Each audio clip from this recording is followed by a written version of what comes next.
But first, what is it like to be a student worried about whether your high school is the next target of a killer?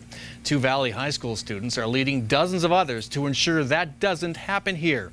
16-year-olds Samantha Leckberg and Jordan Harb are organizing the March for Our Lives rally next Saturday at the Capitol. I spoke to them last week at the Capitol on the day of the National Student Walkout. We talked about their day-to-day fears at school, why school counselors are a vital part of any solution. But we started with their stress levels just days before a huge rally. I've learned so much, and I've also got to meet people that have brought, new perspectives to the table.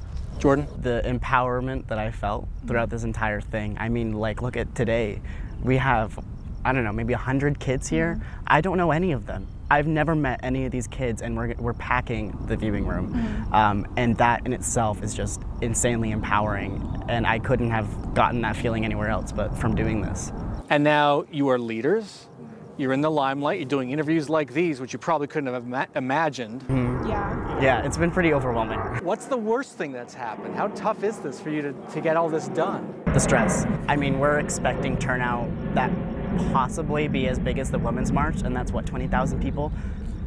It's so stressful knowing that, like, our organizing team of everyone who's under 18, like, we're in charge of this the logistics, everything of this march, and we're gonna have people from all over the state showing up to see to march with us. Yeah. That it's overwhelming knowing that, like, people everywhere know who we are, know what we're doing, and are coming to this. It puts a huge burden. And I want to underline that because that's one of the things I've learned. This is on you guys, right? Yeah. What are the adults doing? Anything? No. Like I said earlier, they are in charge of everything we legally can't do. Yeah. So money and everything that we are capable of doing, the students, the minors are doing. Had you ever organized anything before? No. Not really. Nothing. And now you're in charge of this. Yeah. Yes. So the stress is enormous. Especially with school, yeah.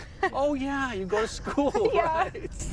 Yeah. Yeah, my grades are kind of tanking right now. Mine I'm too. just like, I'm gonna write it out and then like fix it later. For the main part, my teachers are really supportive.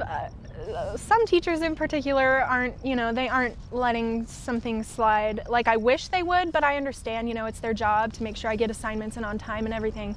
But some of my teachers are really, bending over backwards for me to do well in school and do well with this. I'm very worried because my grades are dipping a little bit. I have faith. I have faith that I'll fix it, but it's still, while I'm doing all of this, all I can think about is if I get like terrible grades and apply to college. Like I apply in like 6 months. Yeah. So see, I see a different point of view on that. I know I'm also worried about my grades. However, I think that the outcome of this march and this movement overall, it's gonna not only outweigh but help us learn about ourselves. So it may not help with admissions, but it will help with our futures, definitely. Tell me what I as an adult don't understand about what it's like being Samantha or Jordan and going to school today and the kind of fears you might have when you go to school. You don't understand the fear. Like, you don't understand how real it is. Yeah.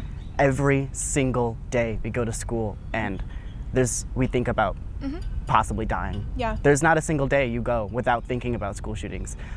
Classmates joke about it, and they joke about it because it's something scary, and they don't know how else to deal with it than humor.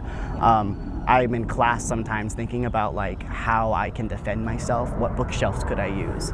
Could I use my pencil? Like these are real thoughts we have. Especially recently when I'm really researching this, when I walk down the hallways every day, it's hard to not think about someone turning the corner with a rifle to kill everyone. And I think some people that don't go to school may overlook that and think, well, it's so rare. It's not going to happen. It's 1 in a million, but it's not. Unfortunately, our representatives are not turning our feelings and our emotions, and not even emotions, statistical likelihoods of dying and threats into concrete legislation. What's the #1 thing you want to see changed? We want more counselors, not SROs or armed teachers. Most school shootings here in Arizona have been suicides. Just 2 months ago, we had some kid in southern Arizona, 14-year-old, shoot himself in his school bathroom. And no teacher with a gun is going to stop me from blowing my brains out in the bathroom. Schools like to pass counselors off as college future readiness counselors. We're talking about people that can truly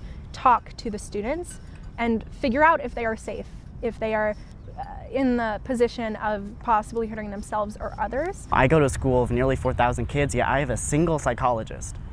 I think that we need emotional support rather than more guns on campus. What is the one thing, as you go around and do these interviews, the questions you've been asked, what's the one thing you really want to get across? That we matter. To people.